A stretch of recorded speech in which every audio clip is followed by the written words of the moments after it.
Get out your chopsticks and get ready to enjoy today's recipe. And forget the takeout. Howard shows us how you can save both time and money by making your own Kung Pao beef in the Mr. Food Test Kitchen. How come it always seems that no matter how hard we try, it's almost impossible to make really good Chinese-style takeout at home? I have to admit, that's what I thought, until we came up with this super easy version of Kung Pao beef that's on the table in under 10 minutes and uses ingredients that you probably have at home. The first thing we do is combine some teriyaki sauce, cornstarch, crushed red pepper flakes, and a bit of ground ginger.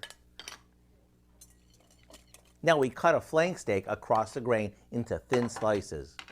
We've discovered that if you pop this in the freezer for about 30 minutes before cutting it, it slices perfectly. Okay, now the meat goes into the marinade, and after a quick bath, we sear it in a hot skillet or wok until it's cooked through. When it's done, we'll top it with some peanuts and sliced scallions, and this tender as can be beef is ready to serve.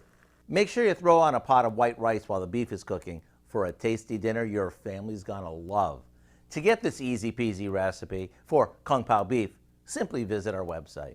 I'm Howard in the Mr. Food Test Kitchen, where today we found a bake-out, take-out kind of way for you to say, ooh, it's so good.